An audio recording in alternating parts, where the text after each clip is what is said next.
Hey, what's up? Lightboltjoe here. Today we are going to discuss the 2021 miniseries from Marvel Studios, which was premiered on Disney Plus, WandaVision. This started January 15th, concluded March 5th. This is 9 episodes long. This takes place the aftermath of Endgame.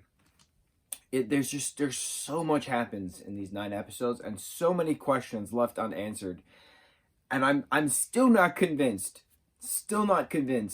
that Ralph Boner is real, as in Evan Peters playing Ralph Boner instead of Peter Maximoff. Spoiler ridden as we discuss things. So how do we discuss things? Let's put it this way. Wanda is suffering from grief and depression, and she goes to this town in Jersey called Westview, but we don't know why she's in Westview for many, many episodes. We then later find out that she goes to Sword headquarters and she sees Vision's body being membered and studied and things of that nature, because he's property, he's not an individual. But where are the Avengers this entire time? There's a lot going on that we don't know. So we know that this takes place during the blip, right after the blip, when people come back, and we know of the blip happening from Spider-Man Far From Home, because we go into blip stuff there. But this was really terrifying, having Monica Rambeau, who we last saw as a young child in Captain Marvel, now as a grown-up Sword agent, having her blip back to a hospital where Maria Rambeau was, prior to the snap, and then just the absolute sheer chaos going on in a hospital with people blipping and trying to figure out where they are, who they are, what they need to do. It was it hurts. It hurts the soul watching all this chaos go on with people just genuinely have no idea what's going on.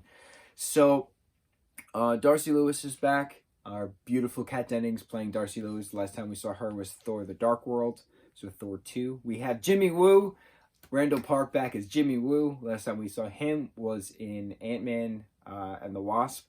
So we need more Jimmy Woo. We need more Jimmy Woo. We need more Darcy. We need more Monica. Those are the big 3 heroes of this show.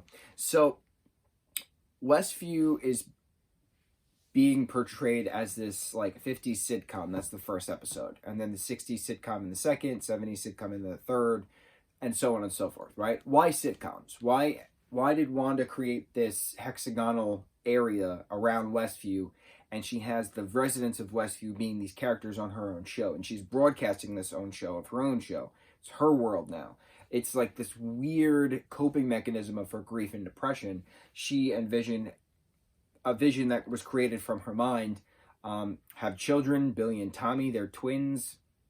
They stay 10 years old for primary of the rest of the season of the series, because it's a mini series. And they are bound to the show Westview, so we think, hence the post-credit at the very end, but we'll see what happens. And they're Speed and Wiccan, respectively. Evan Peters, Peter Maximoff character comes into effect, and he's from the Fox universe of X-Men and Mutants. So we're like, the crossover is happening, and then it's revealed that he was under Agatha Hard. I'm forgetting her name. There's too much info. Catherine Hahn plays Agnes, who's really Agatha Hardcore. It's not hardcore, whatever. Who's this witch who was persecuted during the Salem witch trials in 1693, and she actually practices witchcraft and magic, and she knows magic, as Doctor Strange knows magic, and she has apparently been controlling, fake Pietro this entire time, to make Wanda more crazy. But Agnes as Agatha, making Wanda go back in her memories to figure out where she came from and why she can do magic, and it's not just from the Mind Stone, and the Mind Stone amplified the abilities that she had, and that she is the Scarlet Witch, and then the Scarlet Witch is more powerful than the Sorcerer Supreme, and the current Sorcerer Supreme is Doctor Strange. So that's why Doctor Strange in the Multiverse of Madness is going to be very interesting, because you have Wanda as the Scarlet Witch working against or with Doctor Strange. We'll see how that happens. Will she save her children? Is her brother really... Is her fake brother really Peter Maximoff from the other universe because there's... The multiverses exploded? Or is Evan Peters, Peter Maximoff, really Peter Boner in this Bohner, hysterical, by the way, Boner.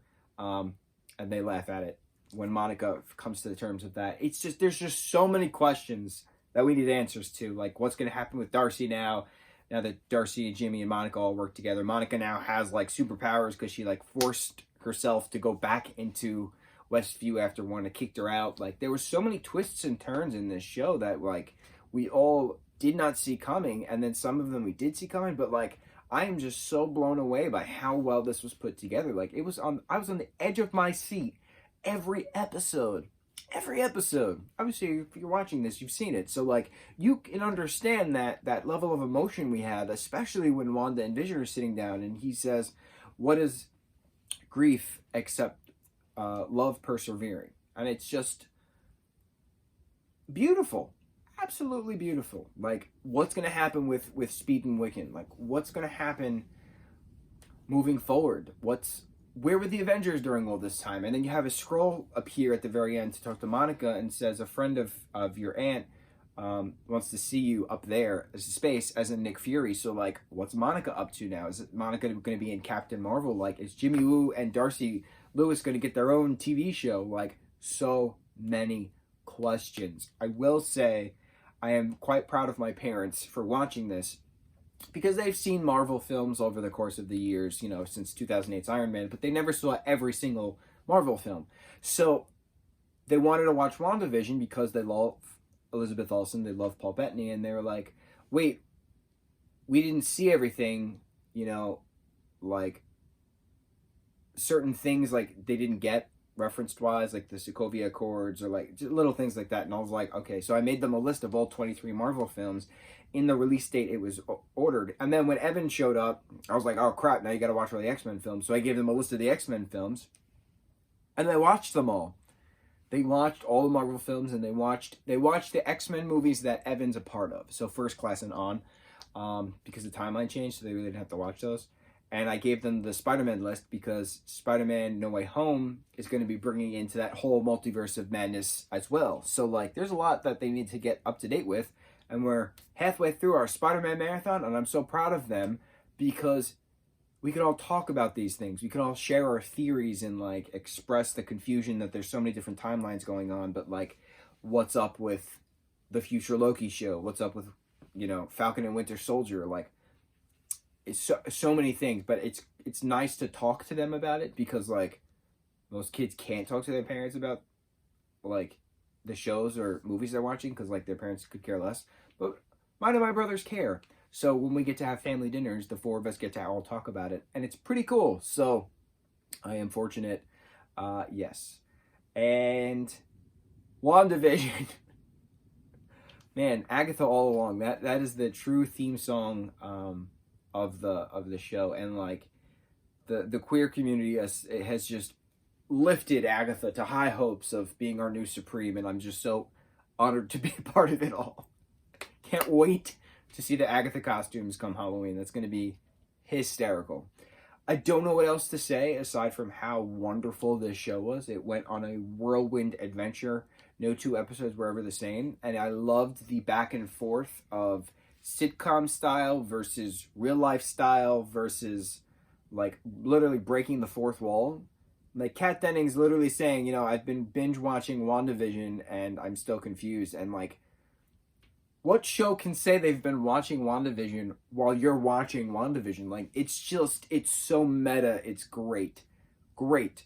So, WandaVision, the miniseries, Disney Plus, it deserves all of the awards. Elizabeth Olsen deserves an Emmy. I stand by my statement. And that is that. Mucho mahalo.